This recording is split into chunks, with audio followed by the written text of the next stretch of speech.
Hi, so as hard as I tried, I couldn't find a character, let alone two, that I identified with in the three films that we watched. So I chose the second option where I compare and contrast the two platform films. In both films, the vertical prison acts as a field for people to compete for resources, and the crucial capital or resources in this field is food. The field dynamics in Platform 1 is characterized by lawless individual survivor, where the competition is very direct and often violent. While in Platform 2, the field dynamics is characterized by a new ordered system based on enforced laws and cult-like adherence. Competition is regulated, but defiance is met with violence.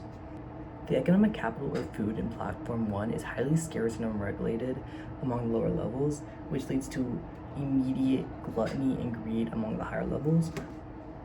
In Platform 2, food is still the primary resource, but the system attempts of rationing it to ensure it reaches lower levels. However, the laws forbid eating the food of the dead, which leads to perfectly good food being thrown away. The symbolic and social capital of Platform 1 is very minimal. Social bonds are quickly dissolved by material scarcity. Status is arbitrary based on purely assigned levels and numbers.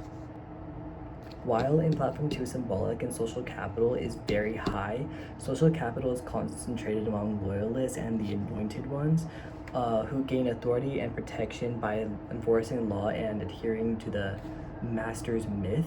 This symbolic capital grounds them power beyond their immediate physical position. In Platform 1, the habit is driven by pure self-interest and the survival of the fittest mentality. Individuals quickly adopt to this selfishness, and this selfishness is illustrated by what we've seen urinating on the level before, or the speed of which people who are previously low levels forget their struggles when they move up. And cannibalism becomes normalized for a practice for survival on those who are in the lower levels.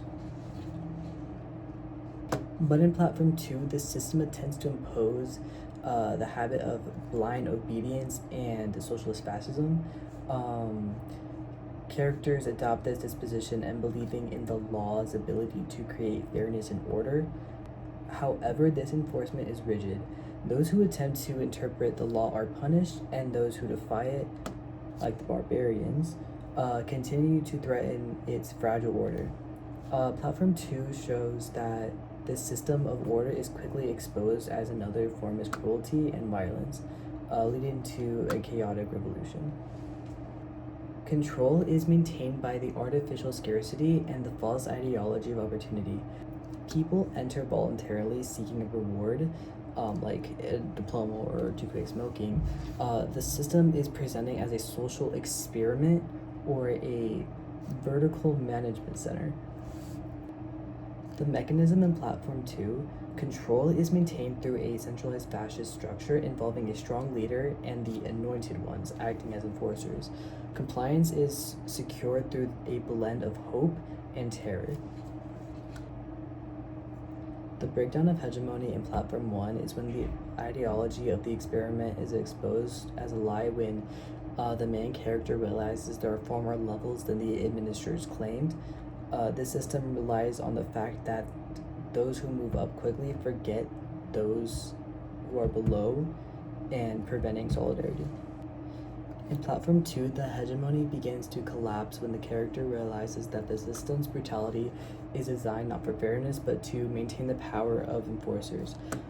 Her attempts to rebel and implement freedom leads to chaos and a fatal war, proving that unrelated reaction to oppression can also destroy a social order.